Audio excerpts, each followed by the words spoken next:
Muy buenos días a todos, muchas gracias por acompañarnos nuevamente en este episodio más de Video Podcast 4M Legal, este programa que se transmite todos los jueves en punto de las 10 de la mañana. Día de hoy, jueves 29, pues bueno, tenemos invitados el día de hoy, pero antes de pasar a los invitados, pues como siempre saludo a mi buen amigo, el licenciado Juan Ramírez. Mi estimado Luis, ¿cómo estás? Buenos días, gracias, otro día más, un jueves más, a la misma hora, qué bueno que nos siguen. Hoy tenemos unos invitados de lujo, ya los habíamos tenido anteriormente, nada más que ahora son dos. La vez anterior nos acompañó el licenciado Rosas, pero vamos a dejar, si me permite Luis, el micrófono para que ellos mismos se presenten. Así es, por favor, adelante. Bueno, pues buenos días a todos. Para servirles, el licenciado Alfredo Rosas, especialista en materia penal, civil y familiar, y que me acompaña. Hola, soy Naomi Gómez y estamos aquí para hablar sobre perspectiva de género. Muy bien. Excelente, bueno, pues sin más preámbulo damos inicio a nuestro tema del día de hoy, porque como saben, pues siempre se nos pasa rapidísimo el tiempo. Y pues bueno, empecemos con nuestro tema del día de hoy, ¿no? ¿Qué es la perspectiva de género? Una introducción. Ok, la perspectiva de género es una herramienta científica que nace a partir de una recomendación que hace el Comité de la Eliminación sobre la Violencia sobre la Mujer, ¿de acuerdo?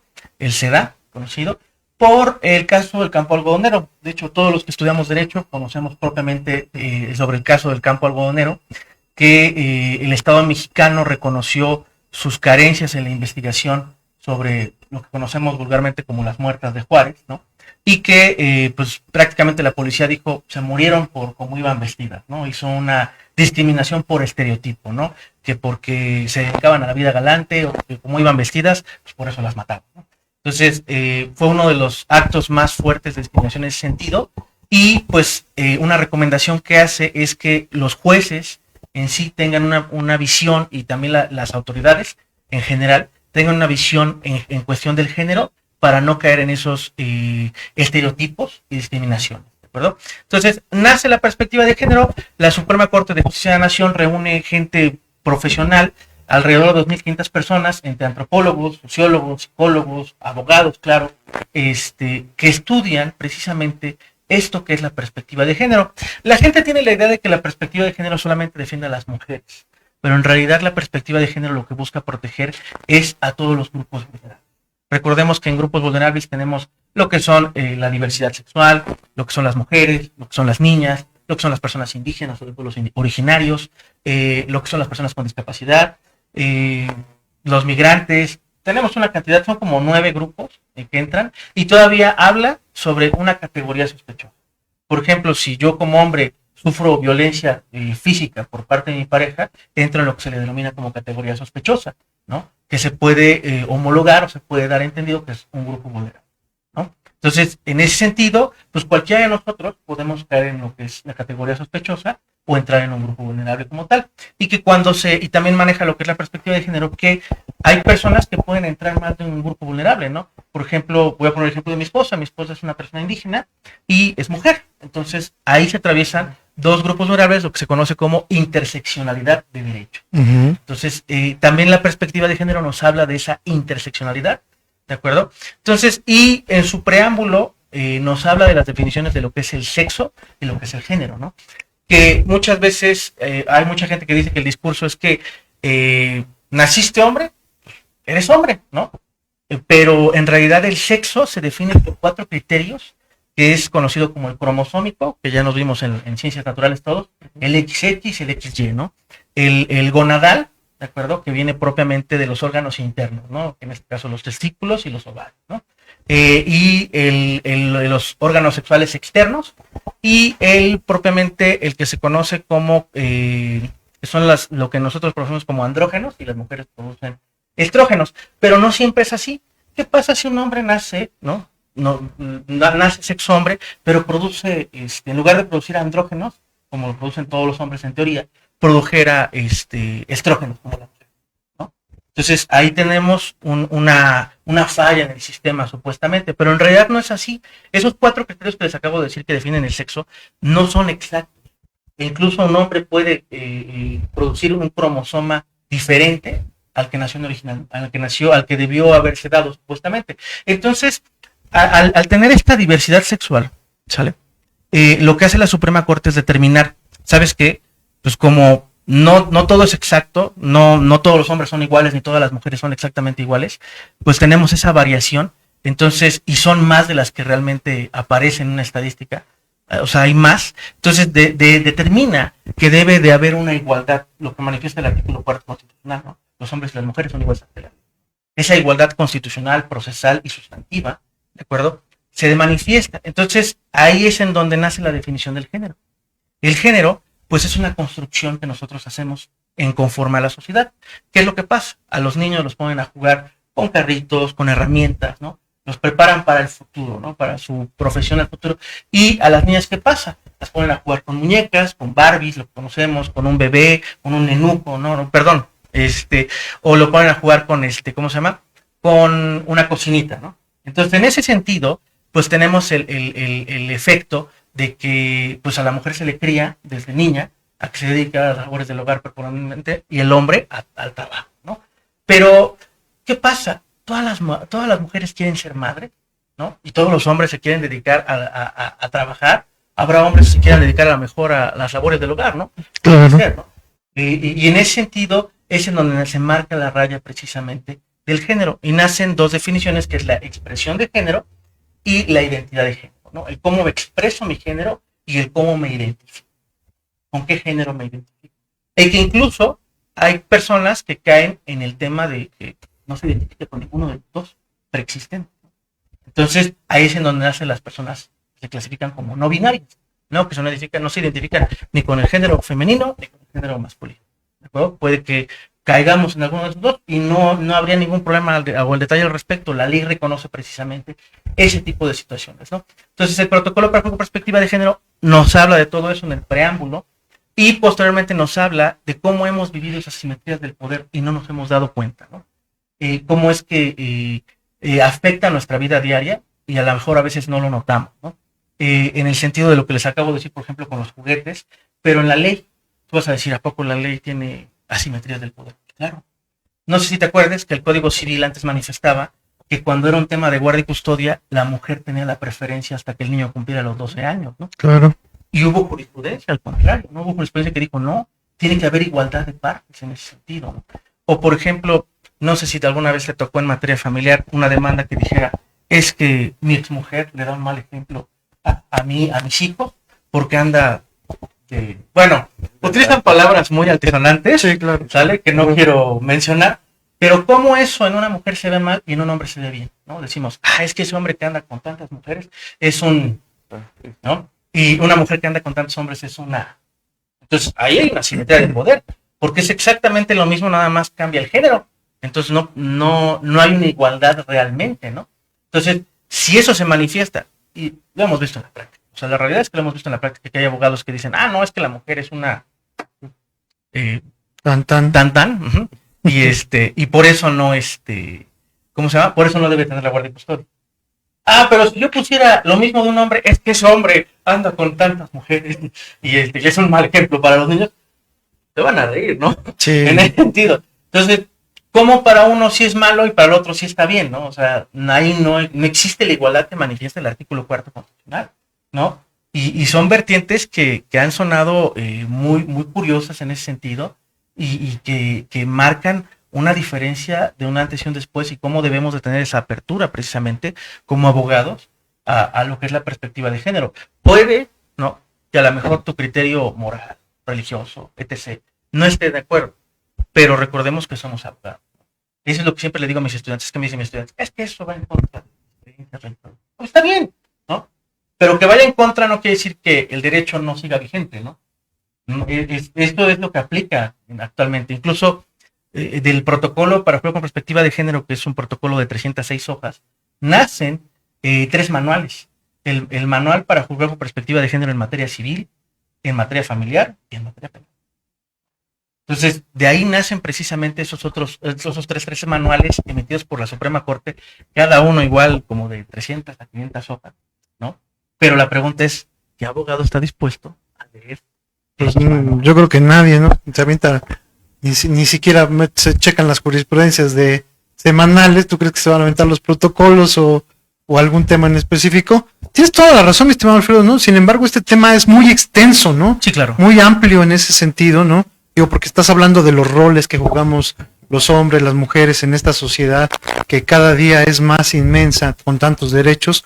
Lo comentábamos hace ratito, ¿no? 122 derechos hablábamos que tenemos todos, ¿no? Más aparte, cuando yo te comentaba, bueno, es que antes nada más teníamos como 10 garantías individuales y éramos felices con esas garantías, ¿no? Ahora, sin embargo, esos 122 derechos que tú has detectado que existen en la Constitución, imagínate ahora ya cualquier persona puede decir, es que me violaron mis derechos, ¿no? Y tú te preguntas, ¿cuál?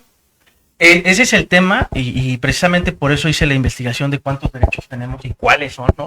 Porque todos hablan precisamente de lo que tú dices, ¿no? Tenemos derechos, tengo derechos humanos, pero ¿cuáles son y dónde están, no? O sea, la Constitución está ahí y es un libro grandísimo de 136 artículos y quién sabe cuántos transitorios, pero al final del día no te dice exactamente. ¿Cuántos artículos? 136. ¿Y cuántos se habían dicho por ahí? Por ahí una distinguida ministra. No me vas a hablar de eso. Pero sí son 136 artículos que maneja nuestra Constitución, pero no todos hablan de derecho. Entonces, ese es el tema de la investigación que yo hice al respecto. Y ahora agregando la perspectiva de género, pues nos da una amplitud mayor, tanto procesal, porque si estamos hablando de que ya ninguno de los dos tiene la preferencia, e incluso, no sé si te acuerdas cuando fue muy controvertido en época de pandemia, cuando salió el tema de la jurisprudencia de la doble jornada laboral, ¿no? De que una mujer que trabaja y se dedica a las labores del hogar merece una compensación, ¿no? O que si se dedica preponderantemente a los labores del hogar, merece una compensación, ¿no? Como hubo una controversia en su momento y precisamente nace del género, nace de la perspectiva de género, ¿no?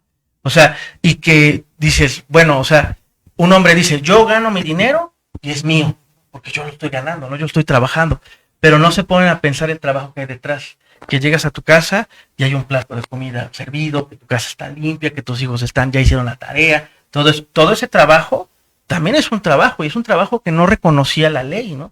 Y hoy en día, con la perspectiva de género, reconoce precisamente que en el tema del divorcio debe haber un reconocimiento de ese trabajo no pagado, no remunerado, ¿no? Que no se ve el valor pecuniario físicamente, pero sí hay un valor ahí. Claro, una protección.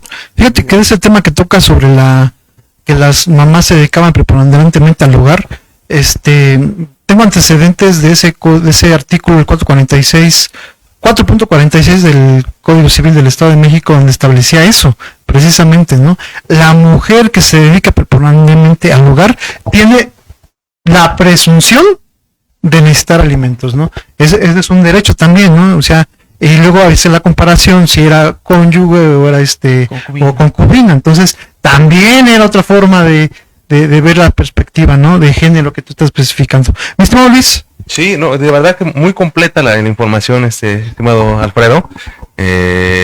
Digo, y voy un poquito más allá que de todo lo que comentabas, ¿no? Es muy importante también para los jueces y para los abogados el no prejuzgar, ¿no? El no prejuzgar a nuestros clientes y obviamente pues también el juez al momento de emitir sus sentencias, ¿no? No se basa no puede basar su criterio en prejuzgar en lo que está viendo, ¿no? O sea, debe de ser recto conforme a lo establecido en la ley. Digo, eso es yendo un poquito más allá, ¿no? Para abordar este tema. Licenciada. Bueno, hablando de todo ese tema, me hizo recordar algo que en su momento llegué a platicar con un licenciado que yo, o sea, tuve la osadía de decirle que qué opinaba de las personas trans. Uh-huh. Y pues resulta que el licenciado es cristiano. Entonces, su respuesta fue el que me dijo que la Biblia de ellos les hablaba que yo como nací hombre, o sea, tenía que comportarme como un hombre, no tal como una mujer. Entonces yo digo, como un licenciado que sabe de derechos está diciéndome eso, cómo está mezclando su religión con su trabajo. Es algo como ilógico, ¿no? O sea, tenemos que hacer como que de lado y ser más maduros en el aspecto de saber identificar lo que viene siendo tu religión y el trabajo. Bueno, esa es mi manera de pensar. Claro. Entonces, no me molestó porque, o sea, lo que me causó fue como asombro, o sea, de su manera de pensar tan, ¿cómo se le podría decir? Retrógrada. Exactamente. En una época en donde ya prepondera. Y es ser un licenciado joven, o sea, no está como unos 35, 36 años. Entonces me llamó mucho la atención que él me dijera eso. Entonces yo sí me puse a pensar, dije, no, pues sí está difícil que un licenciado piense de esa manera, pero se respeta. Entonces sí hubo como que un tema de controversia, ¿verdad? Entre el licenciado Alfredo y yo, y en su momento con mi esposo. Fíjate. Yo quería abordar algún ejemplo de cómo podríamos aplicar este tema, que bueno, que creo que nos diste un ejemplo muy muy claro, el de ya previamente, el de la guardia y custodia. ¿En qué otro ejemplo podríamos bueno, sobre yo me chuté el manual para juzgar con perspectiva de género en materia, ¿cómo se llama? Materia familiar, precisamente, y te nombra muchos ejemplos, ¿no? Por ejemplo, en un tema del divorcio, que menciona el tema de que no debe de tener una compensación por la reputación que tuvo. ¿Te acuerdas que antes el Código Civil incluso manifestaba el tema de la reputación de la persona, ¿no? Entonces, esa es una, ¿no? ¿Te acuerdas que antes una de las causales del divorcio era la infidelidad y que incluso era hasta un delito, ¿no? Hoy en día no es un delito, pero es considerado violencia contra la mujer según la Ley General de Acceso a las Mujeres a una Vida Libre de Violencia, ¿no? Entonces, todo ese tipo de situaciones, lo que es el divorcio, la guardia y custodia, la patria potestad, ahí es en donde sí se puede usar la perspectiva de género, ¿no? Y voy un poquito más allá al decirles que la Suprema Corte ha emitido diferentes protocolos, no nada más en perspectiva de género, también de cada grupo vulnerable ha sacado su protocolo, y que precisamente también los pueden usar, ¿no? Yo, por ejemplo, les voy a decir uno muy práctico. Cuando estoy pidiendo alimentos para el menor, yo siempre cito la página 43 del protocolo para juzgar con perspectiva de infancia y adolescencia, que manifiesta lo que es el triple manejo del interés superior del menor de edad. El interés superior de la niñez manifiesta que es un derecho sustantivo, un derecho constitucional y un derecho procesal, de acuerdo, que tiene el menor en ese sentido. Entonces, yo en mis demandas lo que procuro usar es esos protocolos, como les mencionaba, igual en la perspectiva de género, en una demanda que me tocó recientemente, donde manifestaba precisamente que la mujer era libertina, ¿no? Vamos a ponerle así, pues yo precisamente dije, o sea, la reputación de la persona, el estereotipo y todo ese tipo de razones, pues yo manifesté lo que el protocolo para perspectiva de género manifiesta al respecto, que son estereotipantes, son discriminadores, ¿no? Son o sea, si esa mujer lo hace o no lo hace, pues no es materia de la litis. Claro. ¿De acuerdo? Porque no se trata de que si la niña le deja ese trauma, ¿no? O sea, incluso en el tema también de la escucha del menor, ¿no? En ese sentido, manifestaba, no, es que queremos escuchar al menor para que vean que sí es cierto que la mujer es una... Tal vez manifestaba alcohólica, drogadicta, o sea, un montón de cosas manifestaba ahí. Y yo decía precisamente eso, ¿no? De cómo algunos abogados usaban eso como si fuese una ventaja, ¿no? Una ventaja procesal, pero la realidad es que no. O sea, eso para mí, o sea, y lo voy a decir a título personal, para mí evidencia una total ignorancia de las perspectivas que se tienen hoy en día en materia de género. O sea, fíjate que pones un ejemplo muy claro, mi estimado Alfredo. Yo también acostumbro, por ejemplo, en mis demandas a poner un capítulo de derechos humanos. Y en el entendido, fíjate que tuve una prevención recientemente, la semana que te le gusta, como 3 semanas, y me decía el juzgado en el Estado de México que justificara yo por qué el capítulo de derechos humanos, que justificara yo el patrocinio de por qué autorizaban mi cliente a sus abogados. Entonces imagínate ahí cómo tenemos todavía algunos percances en ese entendido, porque si tú estás poniendo un capítulo de derechos humanos que dice que todos los jueces en su jurisdicción tienen que velar por ellos, todavía me piden que justifique yo por qué el capítulo. O sea, estamos todavía muy tiernos, ¿no? A mí me preocupa mucho más que cuando ya se implemente el Código Nacional de Procedimientos Civiles Familiares, no, hombre, pues va a ser un rebotadero por todos lados. Mi estimado Luis, se nos va a acabar el tiempo otra vez. Aquí nada más regresar un poquito, entrando un poquito a fondo. Aquí podemos observar cómo ese tipo de situaciones no abordan realmente lo que es los intereses de las partes, el conflicto realmente, ¿no? Estos temas como que es una libertina, que es alcohólica, o sea, ¿qué estás buscando? Dañar a la pareja, no estás buscando el bien común de tus hijos. O el interés superior. Exactamente, o sea, entonces ya simplemente cuando tienes una demanda de ese tipo ya estás viendo que no va por ahí. O la lealtad procesal que señala el nuevo Código de Procedimientos Civiles Familiares, ¿no? ¿Dónde está y hasta dónde llega esa lealtad procesal que debemos respetar todos los que participamos en ese juicio? Licenciada, por favor. Comentarios. Cierra un tema, por favor.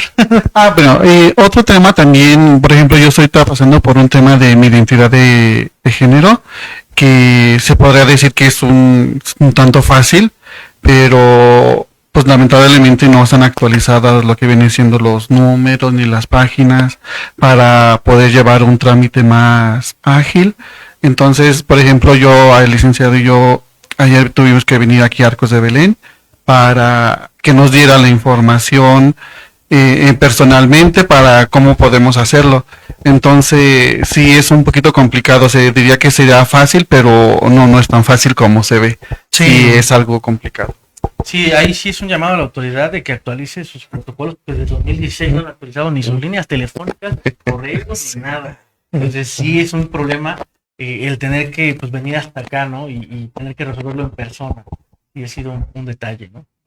Pues, mi estimado Alfredo, mi estimado Naomi, sí, muchas gracias por estar en este programa. Siempre son bienvenidos. Ojalá para la próxima nos enfoquemos en el tema que tú has tocado ahorita, Naomi, de ¿cómo se llama? ¿Cómo me dices? El cambio de identidad. El cambio de identidad, que puede ser un tema muy importante en nuestra actualidad. Y mi estimado Luis, ¿algo que quieras comentar? Pues, muchas gracias, agradecerle su tiempo y sobre todo esta información que nos comparten, que realmente ha sido de valor, muy precisa, completa, la verdad, pues por el tema tan extenso que es. Muchas gracias, les agradecemos y pues seguramente vamos a tener un capítulo más de